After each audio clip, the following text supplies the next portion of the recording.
வணக்கம். வைகரைதாசன், திராவிடர் கழகம். சொல்லுங்க. இந்த இஸ்லாம் ஒரு இனிய மார்க்கம், நல்லதொரு நிகழ்ச்சி. இது ஒரு மனிதநேய விழாவாக இங்கே துவங்கி இருக்கின்றது. நாங்கள் மதங்களை மறுப்பவர்கள், ஒவ்வொரு மதத்தினுடைய கருத்துக்களையும் மறுப்பவர்கள். எந்த மத நூலுமே பெரும்பாலான மக்கள் விரோத கருத்துக்களைத்தான் எடுத்திருக்கின்றன. பகவத்கீதை என்று சொன்னால் அது ஒரு பொதுவாக கொலை நூல் தான்.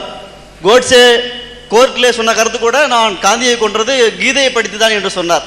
அந்த அடிப்படையில் பெரும்பாலான மதங்கள் அன்றைய காலகட்டத்திலே துவங்கப்பட்ட காலகட்டம் பெரும்பாலுமே அந்த போர் காலங்களில் தான் எழுதப்பட்டிருக்கின்றது அல்லது துவக்கப்பட்டிருக்கிறது. அந்த அடிப்படையில் மனிதநேயம் என்பது சற்று முரணான கருத்தாக இருக்கிறது. ஒரு இடத்துல குர்ஆனில் நாம் விரும்பி இருந்தால் ஒவ்வொரு மனிதருக்கும் அவன் நேரான வழியில் செல்லக்கூடிய அறிவை கொடுத்திருப்போம் அப்படின்னு சொல்லப்பட்டிருக்கு. இன்னொரு இடத்துல யுத்தம் செய்வது உங்களுக்கு வெறுப்பாக இருந்தும் அது உங்கள் மீது கடமையாக்கப்பட்டிருக்கிறது. இறை நிராகரிப்பாளர்களை நீங்கள் போரில் சந்திக்க நேர்ந்தால் முதல் வேளை கழுத்துக்களை வெட்டுவதுதான் என்று மாறான கருத்து இருக்கிறது. இந்த கருத்துக்கு நீங்கள் சரியான ஒரு மனிதநேய அடிப்படையில் பதில் சொல்லுமாறு கேட்டுக்கொள்கின்றேன்.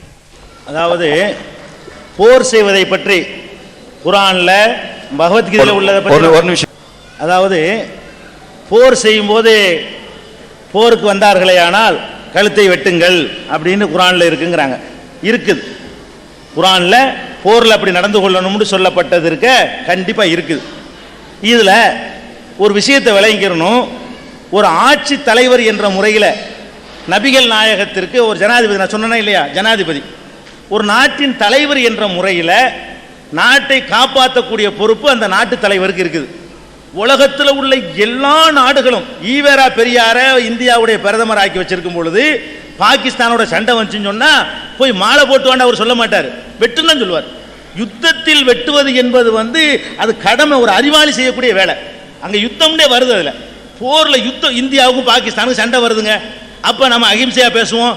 இந்தியாவுடைய பிரதமருடைய வேலை என்னவா இருக்குன்னு, வெற்றா தள்ளு தூள் கலப்பு, எத்தனை தலையை வெட்டிட்டு அவ்வளோ பரிசு தர்றேன்.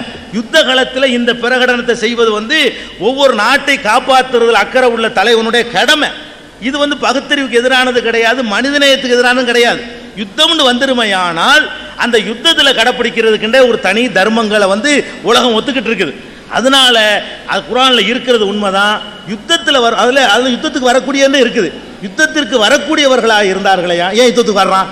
ஒரு நாடு இருக்குது, அந்த நாட்டை எதிர்த்து சண்டைக்கு வந்தான்னு சொன்னால் நம்ம கையை கட்டிக்கிட்டு இருந்தால் அங்கே உள்ள பெண்களுக்கு பாதுகாப்பு இல்லாமல் போயிடும், அங்கே உள்ள குழந்தைகளுக்கு பாதுகாப்பு இல்லாமல் போயிடும், அங்கே உள்ள வளங்களுக்கு பாதுகாப்பு இல்லாமல் போயிடும், அங்கே உள்ள முதியவர்களுக்கு பாதுகாப்பு இல்லாமல் போயிடும். அவர்களை காக்கிற பொறுப்பு நாட்டுடைய தலைமைக்கு இருக்கா இல்லையா? எல்லா நாட்டு தலைமைக்கு உள்ளது தானே.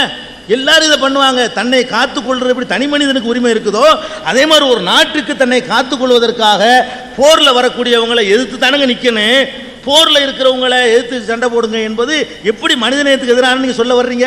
அப்போ பகுத்தறிவாளர்கள் கையில் ஒரு நாடு இருந்து, அவங்க கையில் ஒரு ஆட்சி இருந்து, அவர்களை எதிர்த்து ஒரு நாடு படதிரட்டிக்கிட்டு அந்த நேரத்தில் நீங்கள் மனிதநேயம் பேசுவீங்களா?